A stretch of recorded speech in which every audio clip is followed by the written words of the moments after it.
Last week, I went live and gave away a $1,000 Shipwreck coin absolutely for free. I went live with my friend Josh Scott from Redbeard's Relics, who has a lot of really cool 17th, 18th, and 19th century artifacts. Give out a lot of really good information during this live stream, plus the winner went home with a $1,000 Shipwreck coin, so make sure you hit that subscribe button and turn those notifications on so you don't miss out on the next one. Alright, let's get in. Redbeard has all the much cooler stuff. How's it been, Redbeard? What have you been up to since I last saw you? I think I saw you at it was the Long Beach show? Yeah, it was back in February. Man, so much has come and gone. I got a lot of really cool new pieces. I'll show you one. I just bought this with a whole group of other stuff. I've been drinking out of this thing. No This is mid to late 18th century Silver-Gilt. So it's basically a copper mug, and it's still like silver gilded all over it. Wow. It's actually engraved. I've been drinking beer out of this. Really? So it's perfect. That's awesome. That's incredible. You know, little bits of history. Sean and I have been doing quite a bit in the firearms category. I'll show you. This thing is pretty wild. This is a Pepperbox. And yeah, it's the precursor to what you saw in the Old West. You see the 6-shooters, the single actions. I just cleaned this thing up, and I don't test fire very often or dry fire, but you can see there's the hammer, and that's how it fired. So you would cover this thing. You'd have 6 different percussion caps, and you could use that. But it's just got that really cool, weird look. I mean, they didn't use these for too long, but yeah, kind of fun. How quick is the action on that? Like, can you shoot it pretty kind quick. of fast? Oh yeah, you could rip through this thing. Yeah, you could go pretty quick. It's just neat, you know, something dated to 1845. Just like Isaac, I'm sure, finds, you know, with Jeff and the team at Premier, you guys find stuff all over the world. I do the same. I do quite a bit of digging. There's a lot of research that goes into it. I feel like I got more books than I've got items half the time, and then we open up a side room and like, oh, whoa, we have 100 items in here that we forgot we have to, do, locks or guns or swords. Just really, really cool pieces of history. This is the first of many giveaways that will happen. Hopefully, at least once a month, I'm going to try to go live with a different creator in the space and just give away some cool coins. If anybody's just joining, we will be giving away an actual piece of 8 from the Atocha. Oh. Nope, there it goes. There it goes. There's the piece right here. With the original COA from Mel Fisher. This is an 8 real, minted in Potosi. Weighs in around 7.2 grams, which is significantly lower than what you would expect from an 8 real. But as you know, being underwater for hundreds of years, this is sort of what we can expect. Yeah, and that's kind of what we typically consider a fragment. So it's just pieces. They've found so many big chests of coins, some awesome stuff that typically the coins that were in the center of those chests, those are the ones that look the best and often bring the most money. Do you want to see a couple other pieces? Some fun pieces that I got lying around? Yeah, why not? Let's give the people a little show. Yeah. Okay, so I just recently I've been buying keys lately. Okay. And yeah, like keys from the period, from the 1600s, 1700s. As a lot of you know, if you've been watching me, I'm a huge fanatic for treasure chests. I love anything that has to do with a box. Wooden ones, iron ones,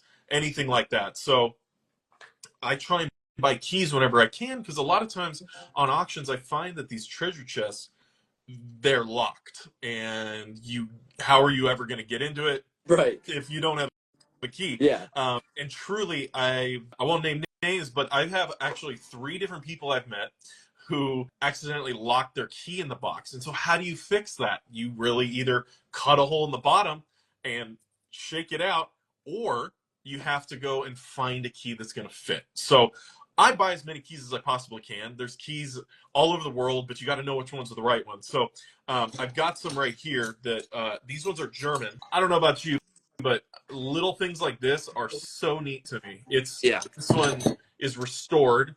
It used to be super rusty, but this one is actually more of a like a house, like a door key, or maybe to like a church or a business, just based on the length of it. Typically, you'd see ones like this that have the teeth, kind of a shorter, fatter key like this, would be used for some kind of chest. I haven't restored this one. This has still got all the rust, the patina, all hanging in there. But I just, dude, I love history. Keys unlock mysteries, and what's better than to have a bunch of these? So I was even thinking I might even make some pendants with some of the keys, because how sick would that be? Just, you know, wearing a key around it. Yeah. I get asked for stuff like that all the time. I recently bought these. This came out of London.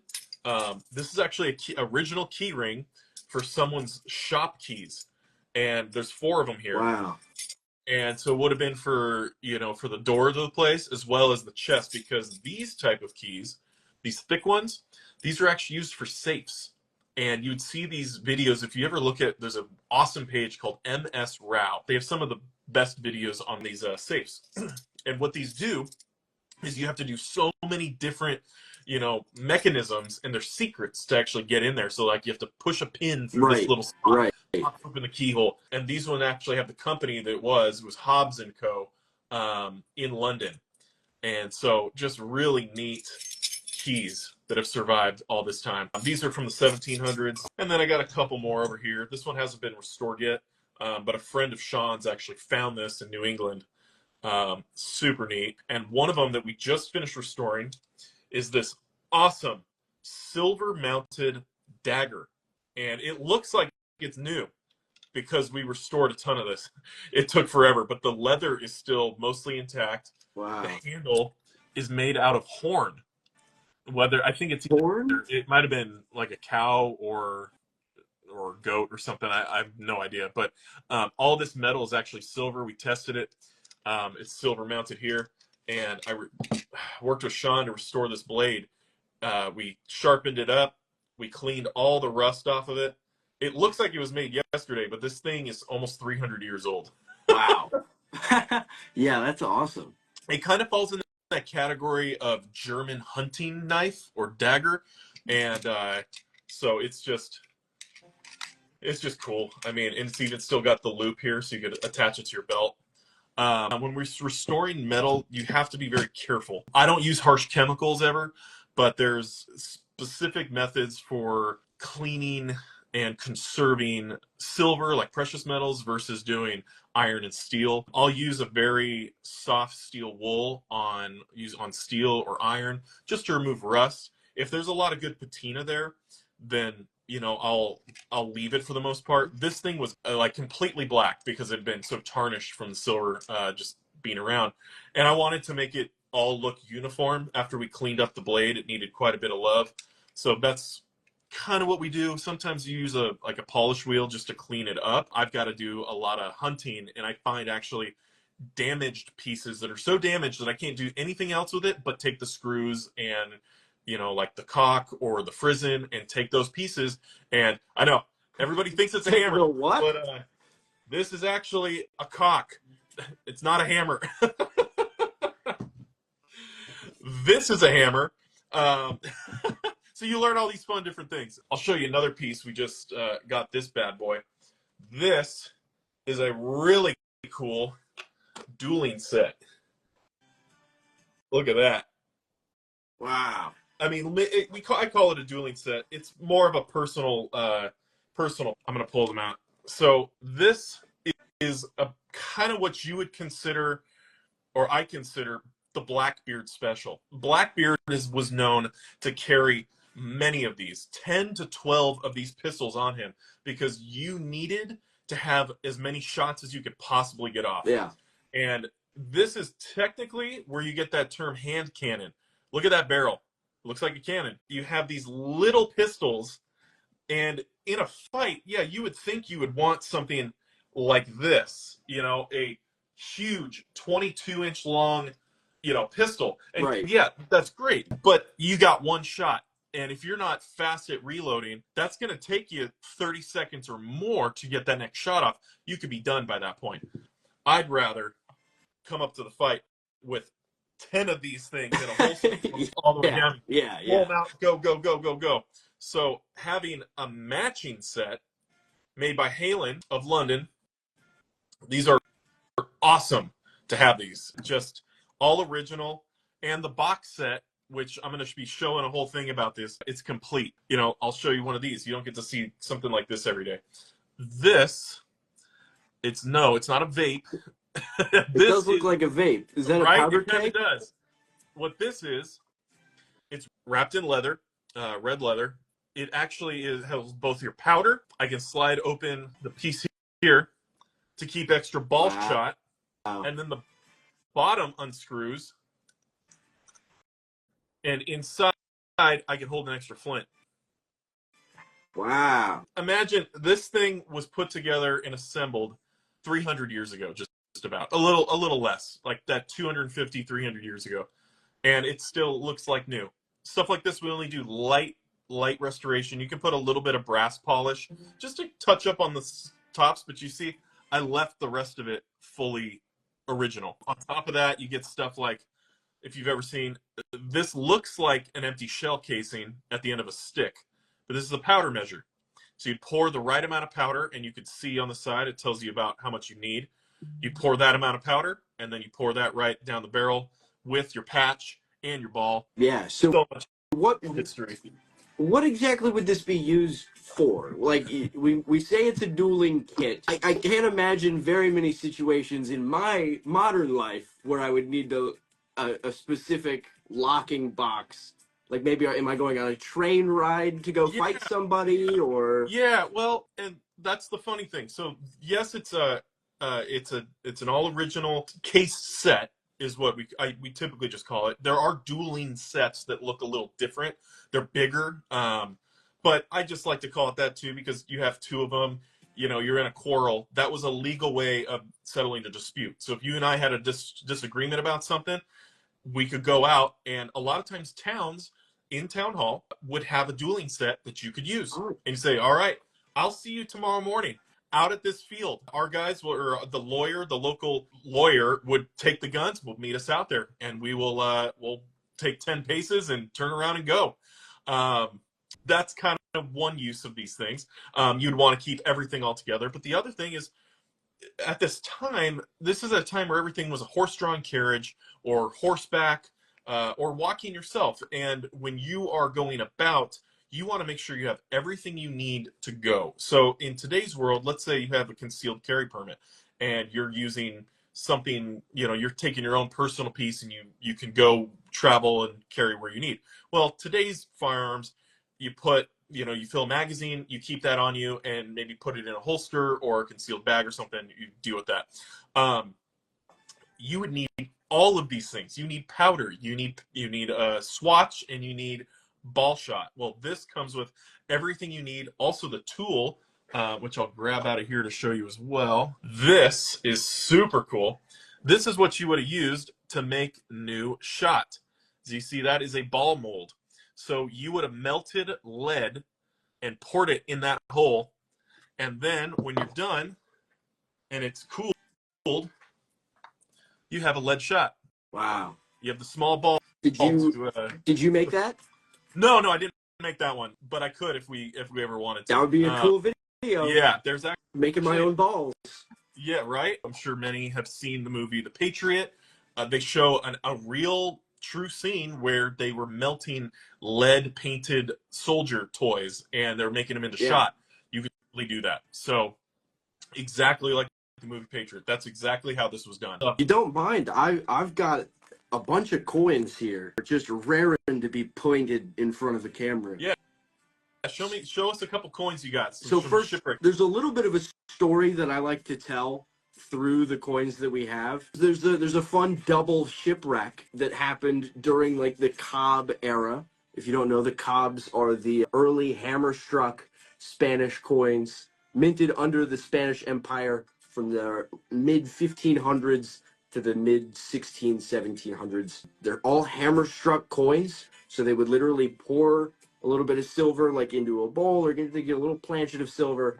They would take a hammer and a die and literally just whack the coin. And so a lot of these are, double struck or off-center struck in some regard. Each of these that I have comes from a different shipwreck. So each of these not only is one of those old colonial Spanish coins, but it's designated to a certain shipwreck from around the world. The story that I like to tell is the story of the Capitana and the Maravillas. The Capitana was loaded up with a bunch of silver coins and various goods, trying to ship it from the New World into the Bolivia, Potosi, Peru area and take it back to Spain. In this particular case, most of these coins were marked to be melted down due to a big fraud that we'll cover later.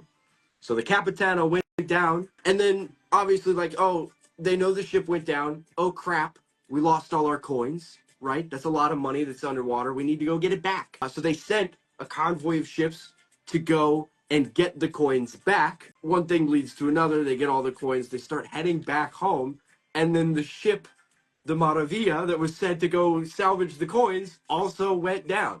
And so we have coins from the Maravilla, which would have first been on the Capitana shipwreck, and then later on end up on the Maravilla. So it's sort of a double shipwreck scenario. Yeah. I don't know off the top of my head how many other double shipwrecks there are, at least in this era. I think there are a few a little bit later on in the 1800s. Yeah, and have you ever looked up or seen how they actually recovered ship coins at the bottom of the ocean back then? The diving bell? Yeah, they're really neat. Yes. So that is horrifying. Imagine a gigantic bell that a couple people could sit in, and they lowered this thing down to the seabed, and you'd have candles in there and limited air, and go down and grab as much coins as they could, store them, and you can't. There's no windows on this thing. You can't see out of it. You just see what you get down to, and you get down to the bottom, and they typically would either put the low man on the totem pole, or a servant or somebody else would have to hop in there, get as much as they could, and then they would bring them back up in a short amount of time. And they just kept doing that. And that's how they pulled it up. It's really fascinating. And it sucks they went through all that work just to lose it again. Yeah. It's wild. Insane. Part of the reason I wanted to bring this particular piece out is because this is an incredibly rare variety of coins that come from the Capitana shipwreck. This is a countermarked 7.5 real. Most of them are 8 reals. Obviously, that's the denomination. I mentioned that the coins were marked to be melted down, mainly because they were lighter than they were supposed to be. The people who are in charge of the minting operations in Bolivia were kind of thieving a little bit. They were debasing all of the coins that were coming out of the Potosi Mint in Bolivia, and just pocketing the extra silver for their own financial gain. Obviously, the king is not going to be a huge fan of that, and so once he finds out, I think in like 1652, he sends someone to go investigate, and they find out the fraud, and everybody involved is beheaded or discharged in some manner. Because people started kind of not trusting the coins as much, all of those coins that they realized were a lighter weight, they were marked with some sort of a counter stamp in order to mark them to be melted down and destroyed. So you can see that there, right in the middle, that crown was added at some point after the coin was minted in order to mark it for destruction. Now, the only reason we know that this coin exists with the counter stamp, with the 7.5 real, is because it was on the Capitana shipwreck. There are less than 40 of these graded by NGC. Yeah. And all the intricacies of there being like 8 or 10 different types of those devaluation stamps. You can collect all different letters, and some of them they only have like 2 or 3 examples known. So it's really cool getting to see those. It's a real interesting area of history that we never knew. I saw a message about they chip coins of steel without people noticing. So that was a thing where a lot of people would shave these coins down. You could shave bits and pieces off, especially because if you look at the shape of that coin, it's not perfectly circular. It's like a blob. They were cut to just be the right weight and then stamped. So a lot of people did that. And as long as these coins today are within a couple grams, that they're still, they'll still be good to go. But these coins are also designed to be cut into 8 pieces if you needed to. You could make change. The full weight of an 8 real would be, 27 and change grams. And, you know, half of that would be a 4 real. So you cut that coin in half, ta-da, you got 2 4 reals. You cut those, now you got 4 2 reals, and then so on and so forth all the way down. You know, most people only dealt with the small denominations and copper, which I'll show you. I've got a whole tray of choice dated Maravedís. Now these are copper coins. Here's, since we were talking about the Atocha, this was not on the Atocha, but this is a copper Maravedís, and it's hard to see kind of right now, but it's got a full 1622 date.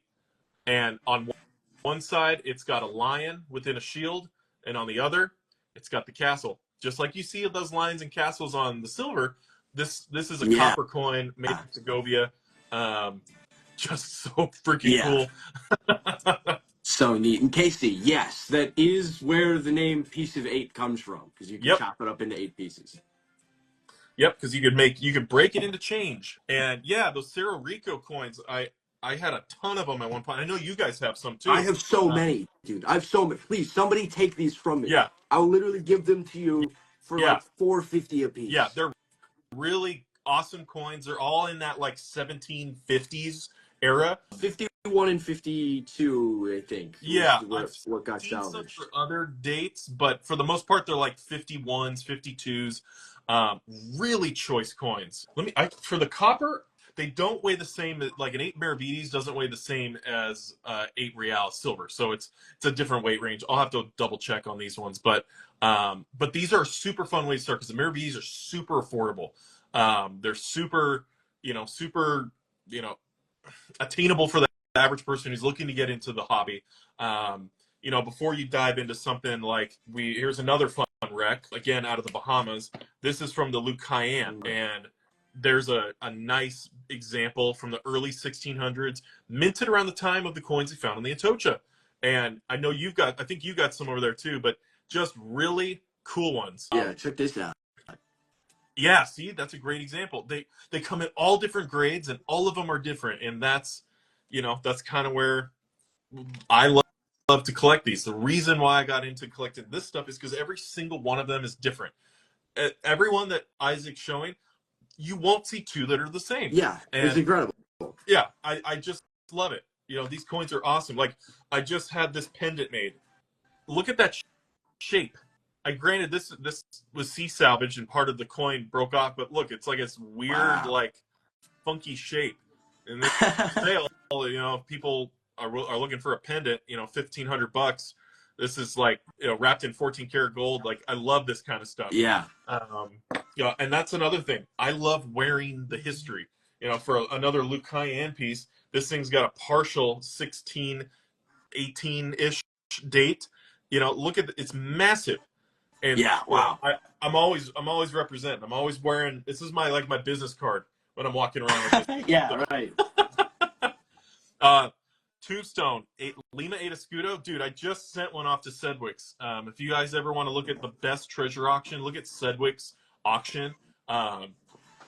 Sedwick Coins on Instagram. It's the biggest auction house for stuff. It's awesome. I put a rare overdate on there covered in coral, and that's coming up. So I do have a Lima 8 Escudo for sale right now. I do have one. I don't have it. It's on my Instagram. It's like the pinned. It's on Jeff's neck. It's around Jeff's neck, so I don't have it. Well, is Jeff there? Get his he's at a wedding. Oh, he's at a wedding. Okay, well, I've got the slab. I can show you the slab. But yeah, that's, you know, if you guys are ever looking to get into this hobby and you want to ever think about getting treasure yourself, you don't have to break the bank and spend $30,000 on a coin. You can get stuff for very affordable prices. Things under $1,000, they're getting more and more expensive. If you would have got into this hobby right before 2020, you would be making serious money on your returns. I mean, most of these coins have tripled, if not 5 times their value since then. So a great book is the Practical Book of Cobbs. Sedwick has it. It's like $25 or something like that. It's a great, just, you know, covers the bases, what you're looking for. Yep, right there. That book will get you started. I think you can buy it on Amazon. Just pick that book up, read through it. It's a super quick read. It covers a lot of the main things, and you get to go from there. If you're looking to get into something even cheap. Like I've got a bunch of Shipwreck fleet stuff, just like I know you do. That's on like the cheaper level, like the small denominations. You can get some really cool stuff for. I mean, I know you guys blow through a lot of stuff, but We you get blow through 'em. We get them, but we blow through Yeah. 'em. One of the really good kind of affordable things that I do have is a coin that we made. So we have the Atocha copper rounds, Yeah.